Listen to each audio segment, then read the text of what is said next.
नमस्कार दोस्तों, स्वागत है आप सभी लोगों का इंडियन फ्लाइंग के आज की इस नई अपडेट में। रोजाना की तरह हम फिर से आप सभी लोगों के लिए एयरलाइंस और ट्रैवल से जुड़ी हुई कुछ बेहद ज़रूरी और काम की खबरों को लेकर आ चुके हैं। पहली बड़ी खबर यहाँ पर उन सभी लोगों को लेकर जान लेते हैं जो लोग गल्फ़ देशों में ट्रैवल करके जाना चाहते हैं। यहाँ पर कुवैत की गवर्नमेंट की तरफ से एक नया अपडेट दिया गया है, जिसके अनुसार कुवैत में ऐसे सभी लोग ट्रैवल करके जा सकते हैं जो लोग भी फुली वैक्सीनेटेड हैं, और यदि वो फुली वैक्सीनेटेड हैं तो कुवैत में जाने के बाद उनको क्वारंटीन में नहीं रहना पड़ेगा।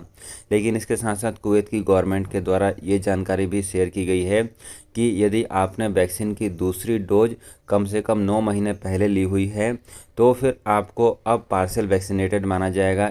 यानी कि 9 महीने से पहले यदि आप फुली वैक्सीनेटेड थे तो फिर ऐसे हालात में आपको बूस्टर डोज लेना कंपलसरी है।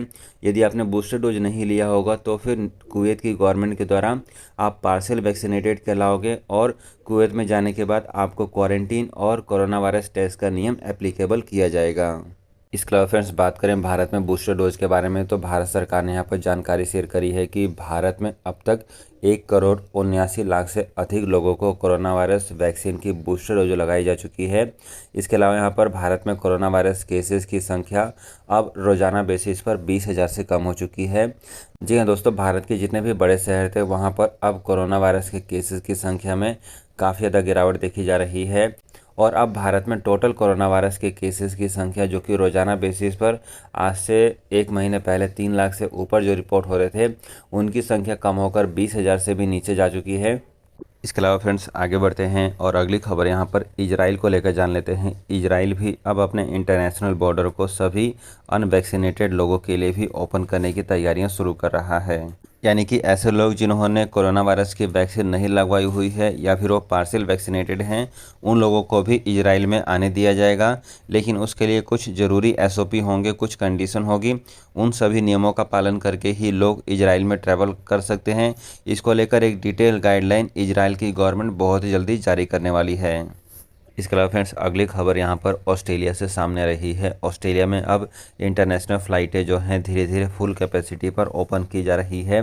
बीते कल की जो खबर सामने आ रही है उसके अनुसार ऑस्ट्रेलिया के सिडनी से 20 इंटरनेशनल फ़्लाइटों को ऑपरेट किया गया है, और अब ये बताया जा रहा है कि ऑस्ट्रेलिया में अब टूरिस्ट लोग काफ़ी बड़ी संख्या में ट्रैवल करना शुरू कर रहे हैं। इसके अलावा फ्रेंड्स, अगली खबर के अनुसार डीजीसीए सभी एयरलाइंस कंपनियों को अब ये निर्देश दे रही है कि वो अब अपनी फ़्लाइट में चाइल्ड रिस्ट्रेंट सिस्टम को लेकर आए। जी हाँ दोस्तों, ये जो नियम है डीजीसीए के द्वारा इसलिए लाया जा रहा है ताकि विमान दुर्घटना के समय छोटे बच्चे और ऐसे बच्चे जो कि सीट बेल्ट नहीं लगा सकते हैं, उन सभी बच्चों को विमान दुर्घटना के समय बचाया जा सके। फ्रेंड्स, आपको बताना चाहेंगे कि डीजीसीए के द्वारा ये डिसीजन इसलिए लाया गया है क्योंकि अगस्त 2020 में एयर इंडिया एक्सप्रेस के द्वारा हुए विमान दुर्घटना में कम से कम 20 लोगों की जानें चली गई थी, और उसमें कुछ बच्चे भी शामिल थे। उस एक्सीडेंट को देखते हुए ही डीजीसीए के द्वारा यह नया डिसीजन अब सभी एयरलाइंस कंपनियों के लिए एप्लीकेबल किया जा रहा है।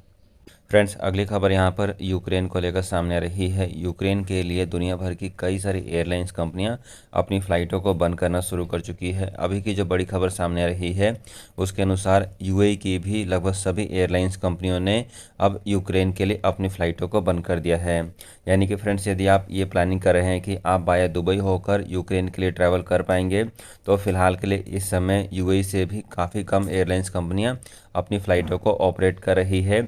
यदि आप यूक्रेन के लिए ट्रैवल करना चाहते हैं तो आप एयर इंडिया की फ़्लाइटों के माध्यम से ट्रैवल कर सकते हैं, क्योंकि एयर इंडिया के द्वारा 3 स्पेशल फ़्लाइटों को ऑपरेट किया जा रहा है, जिसमें कि वो यूक्रेन में फंसे हुए लोगों को जो कि भारत में आना चाहते हैं उन सभी लोगों को वापस लाने के लिए इन फ़्लाइटों को ऑपरेट किया जाएगा।